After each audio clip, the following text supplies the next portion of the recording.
Hello, everybody. We're back with another episode of SCP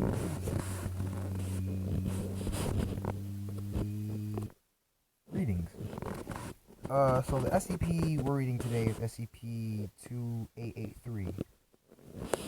It's Object Class Euclid. Special Containment Procedures. Let's get this started, shall we? SCP-2883 is held in a small storage container manufactured out of plastic. I don't know how to say that. Plastic. To avoid potential damage, SCP-2883, SCP-2883, the container must be padded with standard packaging materials. During transport, SCP-2883 is to be kept in its container. Staff in charge of conducting any experiments involving SCP-2883 must have immunity to its anomalous effects. Any personnel with vision properly obscured or previous exposure to SCP-2883 are considered immune to the resultant of congregating or failure, and are thus permitted to contact with SCP-2883 outside of testing conditions. Any oh my gosh, any physical damage or digital copies of photographs detecting SCP-2883 must be incinerated or erased as necessary. Personnel and test subjects in contact with SCP-2883 that begin to exhibit symptoms associated with migraine, asthmatia, or a stroke must be treated as non-anomalous stroke patients until symptoms subside. Description: SCP-2883 is approximately 1.2 kilograms crystal comprised of 99.9% pure bismuth. For those of you who don't know, that's like a emerald. It's like a gem basically. Just look it up. Resembling a member of Clade Avili, which is a species of dinosaur. If that wasn't obvious enough. Wait, where was it? Oh yeah, in both shape and size. It is capable of complex locomotion and exhibits foraging behaviors similar to members of taxonomic genus. Oh my gosh, scrub jays. Though it does not eat and is unable to fly due to its density, it is relatively docile and will not attack if handled. It is believed to be visually inhabited, and it has difficulty avoiding objects in its vicinity. Visual observance of SCP-2883 causes contraction of cranial, anterior, and thermal arteries, significantly reducing blood flow to sections of the brain responsible for linguistic forms of communication, often resulting in severe migraines, difficulty reading, and we're just going to ignore that. The lack of blood flow to this area does not appear to cause permanent damage. We're going to ignore that too. Changes in the brain often cause subjects to experience hallucinations and seizures.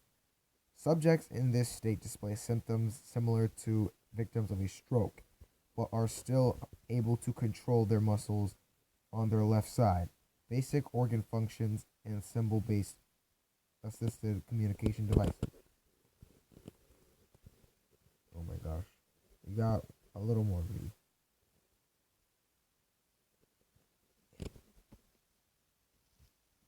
Alright.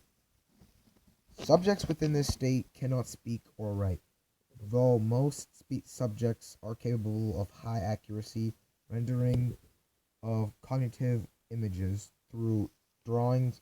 Drawings of SCP-2883 are not hazardous. Thus, this is only known safe procedures of obtaining images of SCP-2883. Within 48 hours, subjects suffering from asthmatic seizure conditions will recover. all portions of the brain will continue functioning normally.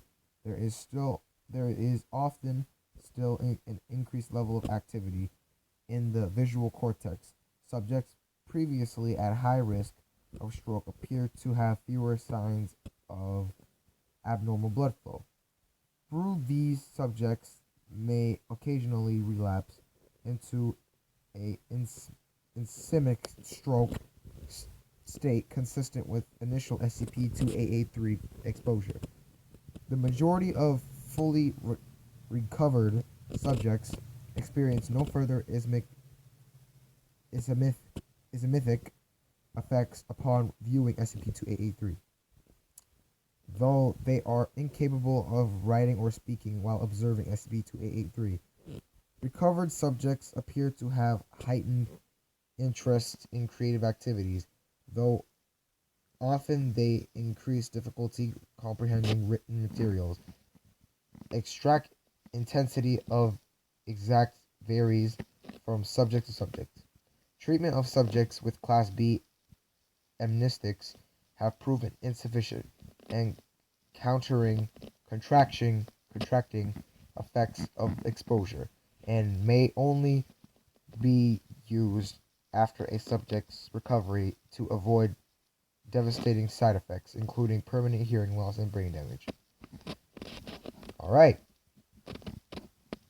So, yeah, that's pretty much it. If you want to, there's more, but if you want to read it, if you want to go read it for yourself, then you can look on the SCP Wiki if you want. So basically, this is an SCP that, it's a dinosaur. It's like a prehistoric dinosaur that is hypothesized that they could have flew. They could have flew. They're not pterodactyls, they're just dinosaurs. Even though pterodactyls aren't really dinosaurs, they're flying reptiles. So basically, this thing is made out of a crystal known as bismuth. I'm going to show you a picture of bismuth right now. So this is what bismuth looks like. It's a crystal. So as you can see, this is obviously an animated picture, but whatever. So yeah, basically this is what bismuth looks like. This is what bismuth looks like, sorry. Yeah, basically, it's a dinosaur made out of bismuth. They don't know where it came from. As far as, to my knowledge, they do not know where it came from. They do not know what exactly its purpose is.